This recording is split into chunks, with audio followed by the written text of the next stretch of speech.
इस वक्त बिहार एक चुनावी जमीन, वहां पर बैटल ग्राउंड तो तैयार है ही। लगातार आरोप प्रत्यारोप भी हो रहे हैं, कौन से चुनावी प्रदेश में नहीं लगते हैं।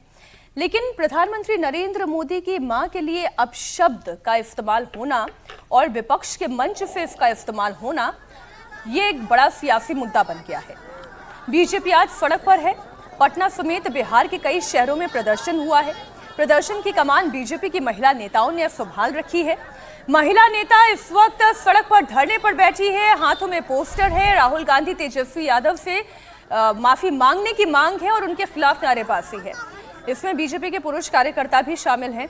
कई जगह टायर जलाकर प्रदर्शन भी किया गया। हालांकि इमरजेंसी सेवाओं को इस बंद से अलग रखा गया है। आपको एक बार फिर याद दिला दें, राहुल गांधी की ही मंच से दरभंगा में प्रधानमंत्री मोदी की मां के लिए अपशब्द कहे गए थे। इसके बाद से बिहार की राजनीति गरमाई हुई है।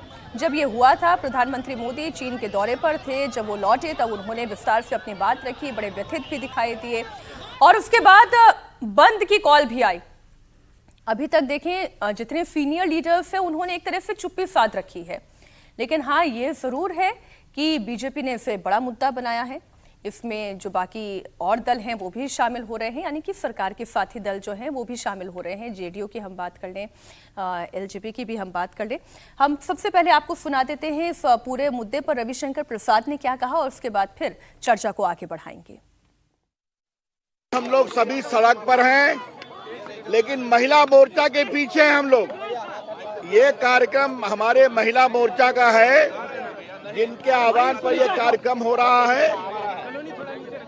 ये क्या मजाक है? भारत के प्रधानमंत्री की स्वर्गीय माताजी का अपमान, राहुल गांधी तेजस्वी के मन से गाली पड़ती है और अभी तक सॉरी का शब्द नहीं बोलते हैं। अगर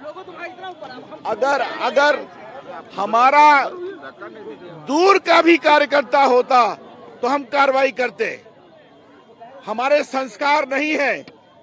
क्या राहुल गांधी जी, तेजस्वी यादव, अब आप लोग प्रधानमंत्री की स्वर्गीय माताजी को भी नहीं छोड़ेंगे? यही आपके संस्कार हैं? शर्म करो। आपने पूरे बिहार को दुनिया में शर्मसार किया है कि एक पार्टी है कांग्रेस पार्टी, इसके नेता और तेजस्वी यादव जो मुख्यमंत्री बनना चाहते हैं, घूमते हैं और प्रधानमंत्री की स्वर्गीय मां को गाली दी जाती है। हमारे प्रधानमंत्री बहुत भावुक थे।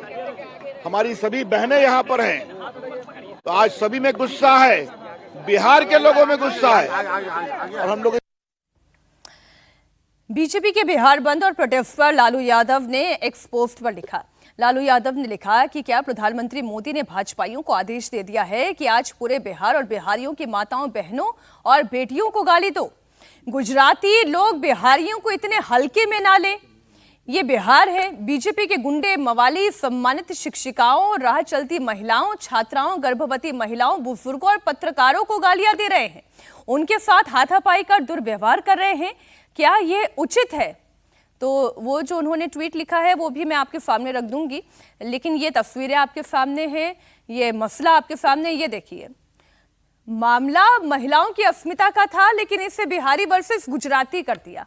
विनोद जी, बिहारी वर्सेस गुजराती मसला कर दिया लालू जी ने। नहीं, तो दुर्भाग्यपूर्ण है। किसी देश के सभी राज्य जो है बराबर हैं और सबका ये कोई गुजराती बिहारी करना या गुजरात की महिलाओं की ज्यादा सम्मान है या बिहार की महिलाओं का ज्यादा सम्मान है, ऐसा थोड़ी ना होता है। नहीं, महिलाओं को सबको सम्मान है। वो चाहे गुजरात की हो, चाहे मद्रास, तमिलनाडु की हो, चाहे बंगाल की हो, उत्तर प्रदेश, बिहार, हर महाराष्ट्र नहीं तो समीर जी नाराज हो जाएंगे।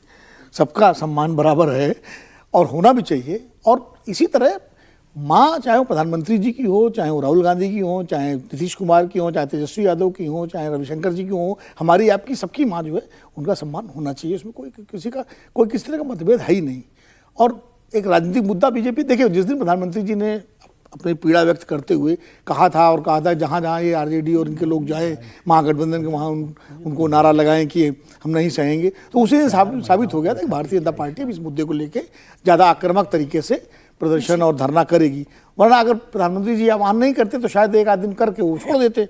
लेकिन चूंकि प्रधानमंत्री जी ने स्वयं उसको एक तरह से मुद्दे के रूप में जनता के सामने रख दिया है, तो भारतीय जनता पार्टी तो उसको कैरी ओवर करेगी। भाई वो राजनीतिक पार्टी है और इस मुद्दे को बिहार में गर्म करेगी, कोशिश करेगी। याद करिए जब डीएनए वाला मुद्दा प्रधानमंत्री जी ने बोला था नीतीश कुमार के लिए, तो कैसे महागठबंधन के लोगों ने 1 करोड़ लोगों के वो भेजे थे, सैंपल भेजे थे, तो उस वक्त उन्होंने उसका मुद्दा बनाया था। अब ये तो मुद्दा, अब इसका जवाब महागठबंधन कांग्रेस कैसे देता है, जैसे कांग्रेस के नेता वो सारे बयान गिना रहे हैं जो दिए गए अतीत में सोनिया गांधी को लेके, राहुल गांधी को लेके या और उनको लेकर के, तो सब अब दोनों तरफ बीजेपी कांग्रेस के नेताओं के बयान गिना रही है जो उन्होंने मोदी जी को लेके दिए, तो ये चलेगा। लेकिन मुझे लगता है कि जो रियल इश्यूज बिहार के हैं, आखिर तक चुनाव जब आप फाइनल, अभी तो चुनाव शुरू मतलब घोषणा भी नहीं हुई है, अभी तो एक शुरुआत, चूंकि उधर बोर्ड अधिकार यात्रा निकाली उन्होंने, भारतीय जनता पार्टी ने इस मुद्दे को लपका, तो अब ये चुनाव जैसे जैसे आगे बढ़ेगा फिर धीरे धीरे दूसरे मुद्दे भी आएंगे और आखिर में चुनाव फिर दूसरे मुद्दे जो वहाँ के स्थानीय मुद्दे हैं। अब जैसे नीतीश कुमार इतनी घोषणाएं कर रहे हैं, इतना रोज जो है रेवड़ियाँ बांट रहे हैं, तो क्या वो उसको बीजेपी नहीं उठाएगी क्या? उसका लाभ लेना नहीं चाहेगी? जीएसटी में जो अभी छूट जो है सरकार ने इतनी दी है, उसको बीजेपी के नेता नहीं बोलेंगे क्या? खाली वो इसी अपमान के मुद्दे को लेकर बैठे रहेंगे? वो भी उसको भी बोलेंगे। तो अपना प्लस फर कोई बताएगा, अगले का माइनस फर कोई दिखाएगा और वो उनको दिखाएंगे।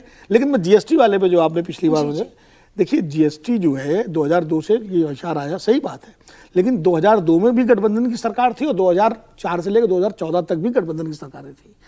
2014 के बाद एक देश में पूर्ण बहुमत की सरकार आई और अभी जैसा विजय जी ने कहा कि उस वक्त तो बीजेपी विरोध कर रही थी जीएसटी का, मोदी जी खुद विरोध कर रहे थे, लेकिन बाद में जब आया तो उनको लगा कि वाकई ये बड़ी, मैं तो कहता हूँ ना, जिससे ट्रेड यूनियन के नेता को आप चेयरमैन बना दीजिए कंपनी की, तो अपनी आधा डिमांड से वो ऐसे ही फाड़ के फेंक देगा अगर किसी यूनियन के। तो जब मोदी जी बीजेपी मतलब गुजरात के मुख्यमंत्री थे और बीजेपी विपक्ष में थी, तब आधार का विरोध, जीएसटी का विरोध सब किया उन्होंने, और आने के बाद आधार आज सबसे बड़ा आधार बना हुआ है, जीएसटी का प्रयोग लागू, अच्छी बात है।